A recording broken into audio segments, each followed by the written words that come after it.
Hello everyone, this है doctor Neha जौहरी और मैं आज आपको पढ़ाने वाली हूँ जायसीनियम। तो जायसीनियम जो है वो एक हमारी बहुत इंपॉर्टेंट रेमेडी है और ये एक हमारी एक्यूट ड्रग है, तो हम इसको सिर्फ एक्यूट केसेस में इसका यूज कर सकते हैं। तो आप मेरी वीडियो को एंड तक जरूर देखिएगा, क्योंकि वीडियो के एंड में मैं आपको बताऊंगी यूनिवर्सिटी में किस टाइप से क्वेश्चन आते हैं और हमें किस तरीके से लिखकर आना होता है। तो हम स्टार्ट करते हैं आज का वीडियो विच इज ऑन जायसीनियम।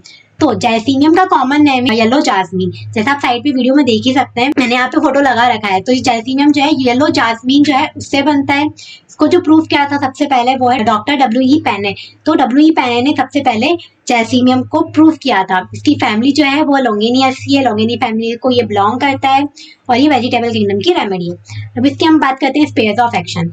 तो ये कहाँ कहाँ बहुत अच्छा काम करता है। ये हमारे ब्रेन पे, स्पाइनल कॉर्ड पे, नेक पे, मोटर नर्व्स पे, आईलिड्स पे, विजन्स पे, मस्कुलर मेम्ब्रेन एंड ब्लड के ऊपर इसका अच्छा एक्शन हमें देखने को मिलता है। देन कॉन्स्टिट्यूशन पे जाते हैं। तो लुक ऑफ द पेशेंट कैसा होगा, जैसा कि मैंने आपको पहले बताया, जायसीनियम जो है वो एक एक्यूट ड्रग है, इसको एक्यूट कंडीशन में यूज करते हैं। तो इसका जो कॉन्स्टिट्यूशन है वो बहुत ज्यादा इंपॉर्टेंट हमारे लिए नहीं है, बट फिर भी ये सबसे ज्यादा जो है रेमेडी है हमारी बच्चों पे, ओल्ड पीपल्स और एनीमिक गर्ल्स जो होती है उनके ऊपर बहुत अच्छा एक्शन इसका देखने को मिलता है। फिर जो इसका थर्मल है वो नॉट डेफिनेट, मतलब हम बोल नहीं सकते हैं कि हॉट है या चिली है। मियाज्म जो है सोरा इज इन द बैकग्राउंड है।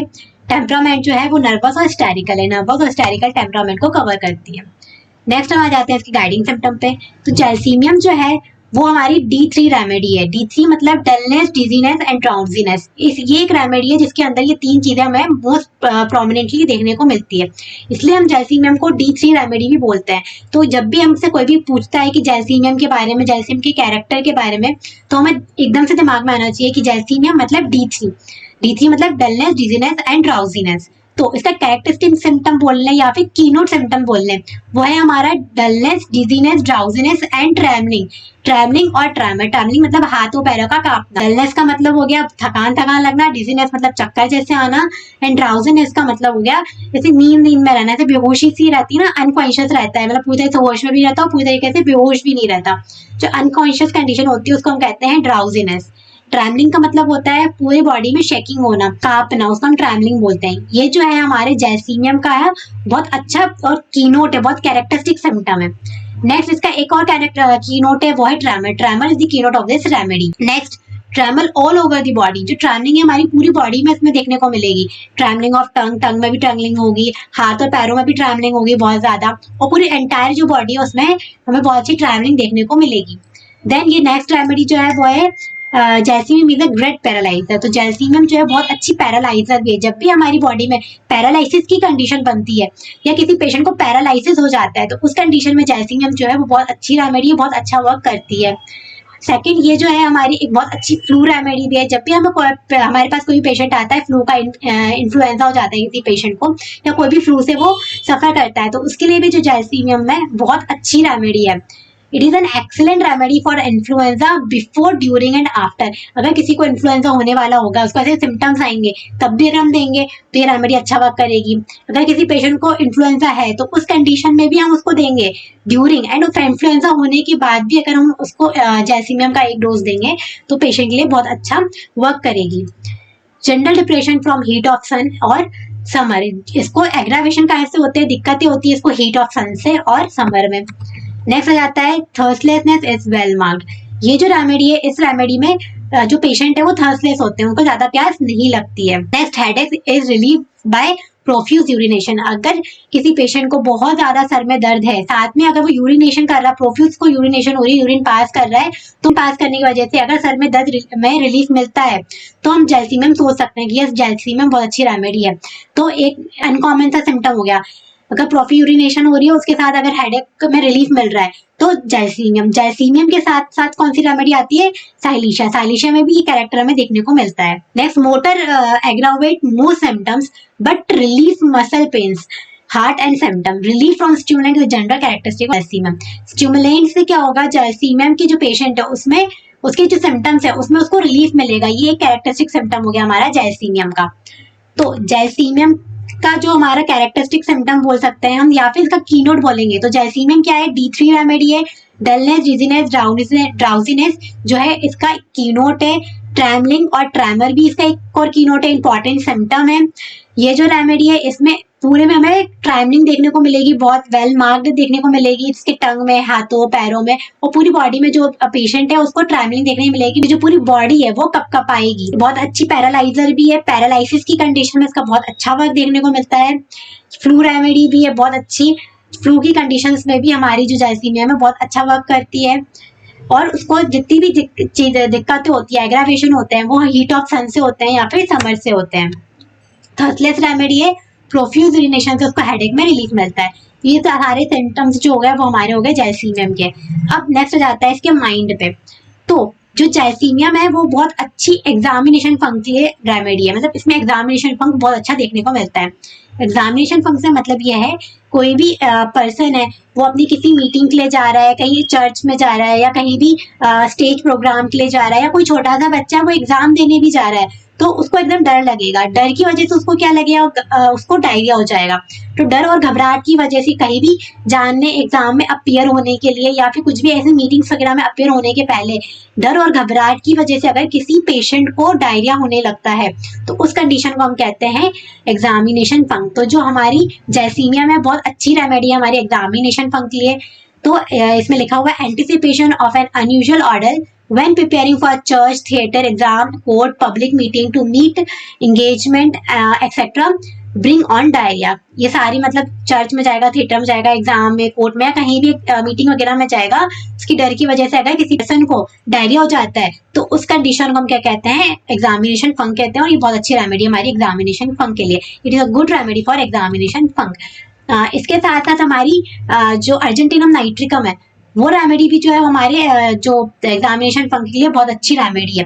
साथ ही साथ साइलिशिया में भी हमें बहुत अच्छा एग्जामिनेशन फंक देखने को मिलता है। तो अगर हम इसके कंपैरिजन की बात करें तो इस जाइसीमियम के साथ साइलिशिया और हमारी अर्जेंटिनम नाइट्रिकम आती है जो एग्जामिनेशन फंक के लिए बहुत अच्छी रेमेडी है। तो एग्जामिनेशन फंक का अगर कोई ट्रायल्स आपसे पूछे तो आप ये 3 रेमेडीज में बता सकते। देन इसके साथ उसको क्या होगा, बहुत ज्यादा नर्वसनेस रहती है, dried of appearing in people. Dried मतलब होता है फियर, उसको पब्लिक में जाने से, अपीयर होने से बहुत डर लगता है। स्टेज में जाने से, फाइट से, nervous to appear in examination, exam में जाएगा तो भी उसको बहुत डर लगेगा। थॉट ही स्टडीड वेल, बहुत अच्छे से प्रिपेयर होके जाता है, पढ़ लिख के जाता है, लेकिन फिर भी क्या है उसको डर लगता है। डर लगने की वजह से उसको डायरिया हो जाता है।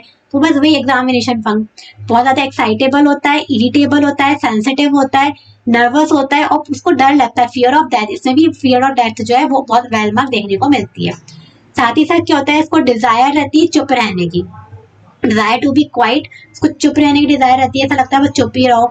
ज्यादा लोगों से मिलने की इच्छा नहीं होती है, अकेले रहने की इच्छा होती है। Does not wish to speak, किसी से बात करने की इच्छा नहीं होती। इवन उसको ऐसा लगता है कि ना वो कुछ बोले ना उससे कोई बोले, उसको ना किसी और से बात करने की इच्छा होती है ना कोई और से बात करता है, तब भी उसको अच्छा नहीं लगता। तो desire to be quiet, desire to be alone, does not wish to speak or have anyone near her. उसको कोई इसके पास भी रहता है तो भी उसको अच्छा नहीं लगता है। Even if the person be silent, अगर उसके पास जो इंसान बैठा हुआ है वो शांत भी बैठा है तो भी उसको अच्छा नहीं लगता है। एलिमेंट्स फ्रॉम्स का ऐसे इसको fear, fright, exciting, bad news, depression, emotion, sun, thunderstorm, damp weather, warm और cold, alcohol and self abuse. इन सब चीजों से उसको एलिमेंट से मतलब दिक्कत होती है। देन आते हैं इसके पर्टिकुलर्स पे। तो जाइसीमियम के अंदर जो मैंने पहले ही बताया कि जाइसीमियम जो है वो एक ग्रेट पैरालाइजर है, मतलब पैरालिसिस की कंडीशन में बहुत अच्छा वर्क करने वाली रेमेडी है। जाइसीमियम है वो हमारे सब 5 मार्क्स क्वेश्चन जो कवर करती है वो पैरालिसिस से कवर करती है। इंपॉर्टेंट जो है पैरालिसिस ही है। जब सबसे पहले अगर आपसे जाइसीमियम पूछी जाती है तो या तो गाइडिंग पूछेंगे या फिर पैरालिसिस पूछेंगे। मोस्टली तो पैरालिसिस ही पूछा जाता है, पैरालिसिस का बहुत इंपॉर्टेंट है। तो सेकंड इंपॉर्टेंट क्वेश्चन जो है इसका फीवर। फीवर इतना इंपॉर्टेंट नहीं है, फीवर कम ही पूछा जाता है, लेकिन ज्यादातर जो है इसका पैरालिसिस पूछा जाता है। पैरालिसिस जो है वो बहुत इंपॉर्टेंट क्वेश्चन है। हम फीवर की बात कर रहे थे तो फीवर हर तरीके के फीवर के लिए इंपॉर्टेंट, जैसे इंटरमिटेंट फीवर हो गया, कंटिन्यूअस फीवर हो गया, रिमिटेंट फीवर हो गया, हर टाइप की फीवर में ये अच्छी वेलमार्क्ड रेमेडी है। सबसे पहले इंटरमिटेंट फीवर में क्या होता है, बिफोर चिल के पहले क्या होता है, पेशेंट को बहुत ज्यादा थर्स्टलेस रहता है और नर्वसनेस होती है। चिल के दौरान उसकी जो स्पाइन होती है उसको ऐसा लगता है बहुत ज्यादा चिलीनेस लगती है, उसको इसकी जो ऐसी चिलीनेस लगती है वो रन करती है down to back, upward and downward, जल्दी जल्दी से ऊपर से नीचे की तरफ जो है उसको ऐसा लगता है इसकी चिलनेस जा रही है। पल्स जो है वो स्लो होती है, सॉफ्ट होती है और कंप्रेसिबल रहती है। फैटी स्टेज में क्या होता है, हीट और स्वेट का स्टेज जो है वो बहुत लंबा चलता है। उस दौरान जो पेशेंट के मस्कुलर सिस्टम होता है वो बिल्कुल ऐसे मसल्स जो होती है एकदम थक जाती है, एकदम एग्जॉस्ट हो जाती है। Then great prostration and violent headache, बहुत ज्यादा थकान लगती है उस दौरान पेशेंट को और बहुत ज्यादा सर में वायलेंट हेडेक होता है, बहुत ज्यादा सीवियर दर्द होगा। देन रिमिटेंट फीवर का कॉजेशन क्या है, किस वजह से होगी, हीट ऑफ सन से या वार्मथ और कोल्ड की वजह से इसको रिमिटेंट टाइप का फीवर आता है। मोड ऑफ ऑनसेट कैसा है, इंसीडियस है, स्लो है एंड ग्रेजुअल ऑनसेट है। ड्यूरिंग फीवर, फीवर के दौरान क्या देखने को मिलेगा, D3 dullness, dizziness and drowsiness देखने को मिलेगा। एक्म्प्लिश्ड विद मस्कुलर वीकनेस, उसके साथ साथ क्या होगी, उसकी जो उसमें लगेगा कि उसकी जो मांसपेशियां, उसकी जो मसल्स है उसमें जान ही नहीं बची है, बिल्कुल दर्द होंगी, बहुत ज्यादा थका थका सा महसूस करेगा। उसकी वजह से उसको कैसा लगेगा कि बस वो जो है पेशेंट वो सिर्फ रेस्ट ही करता रहे, सोता ही रहे, desire for absolute rest. Then great heaviness of head and limbs, उसके सर में और लिम्स में, हाथों पैरों में बहुत ज्यादा भारीपन लगेगा। ट्रैवलिंग होगी उसके टंग में with complete absence of thirst, उसको बिल्कुल भी प्यास नहीं लगेगी। देयर इज सीवियर हेडेक, उसका बहुत ज्यादा सीवियर हेडेक होगा, लेकिन अगर वो यूरिन पास करता है तो उसके हेडेक में क्या है, रिलीफ मिल जाएगा। ये सिम्टम हमारे थैलेशिया में भी देखने को मिलता है। देन आफ्टर फीवर, फीवर के बाद क्या होगा, उसकी जो बहुत सारी मसल्स होंगी, ग्रुप ऑफ मसल्स होंगी, उसको लगेगा बिल्कुल वर्क नहीं कर रही है, उसको ऐसा लगेगा पैरालिसिस हो गया है, पैरालिटिक कंडीशन आ गई है फीवर के बाद। देन मॉडलिटीज, उसको एग्रावेशन कैसे होंगे, डैम वेदर से होंगे, बिफोर थंडरस्टॉर्म होगा, मेंटल इमोशंस होगा, इन सब चीजों से उसको एग्रावेशन होंगे। एम्ब्यूरेशन कैसे मिलेगा, प्रोफ्यूज यूरिनेशन से, बहुत ज्यादा यूरिन पास करेगा तो उसको एम्ब्यूरेशन मिलेगा, आराम मिलेगा, और कंटिन्यूस मोशन से उसको आराम मिलेगा। देन पैरालिसिस, पैरालिसिस में क्या होता है, जैसीमियम इज अ ग्रेट पैरालाइजर, जैसा मैंने आपको गाइडिंग में बताया था, जैसीमियम जो है वो एक ग्रेट पैरालाइजर है। ऑनसेट ग्रेजुअल होगा, मतलब आराम से धीरे धीरे से आएगा। कैरेक्टर में क्या आएगा, tremor is the keynote of this remedy, इसमें उसकी जो पूरी बॉडी होगी पेशेंट की वो पूरी कांपेगी, इसमें ट्रैवलिंग देखने को मिलेगी। While the mind is absolutely sluggish, उस दौरान क्या होगा, उसका जो माइंड है बिल्कुल स्लगिश होगा, मतलब बहुत धीरे धीरे वर्क करेगा, उसको पता ही नहीं चलेगा क्या हो रहा है क्या नहीं हो रहा है, एकदम स्लगिश हो जाएगा। The whole body particularly muscular system is relax, उसके जितने मस्कुलर सिस्टम है वो कैसे हो जाएंगे, रिलैक्स हो जाएंगे, क्योंकि पैरालिसिस में तो ये होता है हमारे सारे जो मसल्स होती है, ग्रुप ऑफ मसल्स होती है, वो वीक हो जाती है, काम करना बंद कर देती है, तो उसी कंडीशन को हम पैरालिसिस बोल रहे हैं। Then limbs are so heavy, उसके हाथों और पैरों में बहुत ज्यादा भारीपन लगेगा, दर्द होगा, that the patient can hardly move them, उसको बिल्कुल अपने हाथ को वो हिला भी नहीं पाएगा, इतना ज्यादा उसको भारीपन लगेगा। There is complete relaxation and frustration, जब उसके मस्कुलर सिस्टम में, जब उसको पैरालिसिस की कंडीशन हो जाएगी तो उसके मस्कुलर सिस्टम में उसको ऐसा लगेगा कि बहुत ज्यादा, मतलब पूरी मसल्स जो है वो रिलैक्स हो जाएगी और बिल्कुल भी मूव नहीं करेगी। वीकनेस आ जाएगी उसको, बहुत ज्यादा ट्रैवलिंग होगी उसके टंग में, हैंड में, लेग्स में और एंटायर बॉडी में। लैक ऑफ मस्कुलर कोऑर्डिनेशन, उसके बॉडी में मस्कुलर कोऑर्डिनेशन ही नहीं बचेगा। और फिर क्या होगा, ये पैरेटिक कंडीशन सेम उसको उसके आईलिड्स में देखने को मिलेगी, कॉजिंग टोसिस एंड डिप्लोपिया, जिसकी वजह से टोसिस और डिप्लोपिया की कंडीशन भी होगी। टोसिस मतलब उसकी जो अपर आईलिड होगी वो डाउन हो जाएगी, नीचे आ जाएगी। हम देख सकते हैं ये जो हमारी अपर आईलिड है वो नीचे गिर गई है, बिल्कुल हमारे आईड्स को क्या है पूरा कवर कर लिया है, तो इस कंडीशन को हम कहते हैं टोसिस। और क्या होगा, डिप्लोपिया की कंडीशन, टोसिस हो जाएगा। टोसिस की वजह से क्या होगा, उसका विजन में इफेक्ट आएगा, उसको ठीक से दिखाई नहीं देगा। डिप्लोपिया की कंडीशन मतलब डबल विजन हो जाएगा। और क्या होगा, उसको सॉल्विंग में, निगलने में भी बहुत दिक्कत होगी, कोई भी चीज वो ठीक से निगल नहीं पाएगा। Anus which remains relaxed and open, उसका एनस भी जो है वो रिलैक्स्ड और ओपन रह जाएगा। तो ये हमारी क्या हो गया, पैरालिसिस की कंडीशन हो गई। तो पैरालिसिस में क्या होगा, जैसीमियम है वो हमारी ग्रेट पैरालाइजर है, ऑनसेट है। कैरेक्टर में क्या होगा, ट्रैवलिंग आएगी पूरी बॉडी में, कैरेक्टरिस्टिक सिम्टम है। जब इसको पैरालिटिक अटैक आएगा उस दौरान उसका माइंड जो है एकदम स्लगिश हो जाएगा, प्रॉपर वर्क नहीं करेगा, होल मस्कुलर सिस्टम जो है वो रिलैक्स हो जाएगा, वो उसके जो हाथ और पैर है, लिम्स जो है उसमें बहुत ज्यादा हैवीनेस आ जाएगी और वो बिल्कुल भी मूव नहीं कर पाएगा। पूरी मस्कुलर सिस्टम जो है वो कम्प्लीटली रिलैक्स्ड और स्टेशन आ जाएंगे। जो एंटायर बॉडी उसमें ट्रैवलिंग होगी वो बहुत ज्यादा वीकनेस आ जाएगी, मस्कुलर कोऑर्डिनेशन नहीं बचेगा उसकी बॉडी में। ये सेम पैरालिटिक कंडीशन उसके आईलिड्स के साथ भी होगी, जिसकी वजह से क्या होगा, उसको टोसिस और डिप्लोपिया की कंडीशन आ जाएगी। इवन उसको कुछ भी चीज निगलने में दिक्कत होगी, क्योंकि उसके जो इसोफेगस है उसमें भी क्या आ गया, पैरालिटिक कंडीशन आ गया। एनस भी जो है वो एकदम रिलैक्स और ओपन रह जाएगा। फिर जनरल मॉडलिटीज की बात करें तो उसका एग्रावेशन होता है डैम वेदर से, बिफोर थंडरस्टॉर्म, मेंटल इमोशन से। फिर हम इसके जनरल मॉडलिटीज की बात करेंगे तो एग्रावेशन होगा damp weather, before thunderstorm, mental emotion, excitement, tobacco, when thinking of his ailment, अपने खुद के एलिमेंट्स के बारे में, अपनी चीजों के बारे में ज्यादा सोचेगा उस वजह से। एंड एम्ब्यूरेशन, उसको आराम मिलेगा प्रोफिस यूरिनेशन और कंटिन्यूअस मोशन से। ये हो गया हमारी जैलसीमियम। तो जैलसीमियम जो है एक हमारी एक्यूट रेमेडी है, इससे हमारी ड्रग पिक्चर नहीं आती है। अगर ड्रग पिक्चर आती भी है तो अगर आप पूरा इसका सिर्फ गाइडिंग सिम्टम नहीं पढ़ लेंगे ना, तो गाइडिंग सिम्टम के बेसिस पे आप उसका पूरा जो है पर्टिकुलर्स बना के लिख सकते हैं। लेकिन ये जनरली जो है 5 मार्क्स में पूछी जाने वाली रेमेडी है। इसमें से सबसे ज्यादा इंपॉर्टेंट जो है वो है हमारा पैरालिसिस। यहाँ से हमसे पैरालिसिस पूछा जाता है, 5 स्टार क्वेश्चन है। नेक्स्ट जो है इसके गाइडिंग भी कभी कभी पूछ ले जाते हैं, और इसका फीवर भी इंपॉर्टेंट है, लेकिन फीवर और गाइडिंग्स जो है वो कम पूछे जाते हैं, और हमारा पैरालिसिस जो है इसका ज्यादा पूछा जाता है। जैलसीमियम को अगर हमें याद रखना है तो हम जैलसीमियम को D3 से याद रख सकते हैं। D3 मतलब डलनेस, डिजीनेस, ड्राउजीनेस। इसके अंदर ये 3 चीज जो है मोस्ट इंपॉर्टेंटली देखी जाती है। दूसरी ये जो है इसमें ट्रैवलिंग देखने को मिलेगी पूरी बॉडी में, एंटायर बॉडी में। थर्ड चीज, ये बहुत अच्छी पैरालाइजर है, पैरालिसिस के लिए ये रेमेडी है।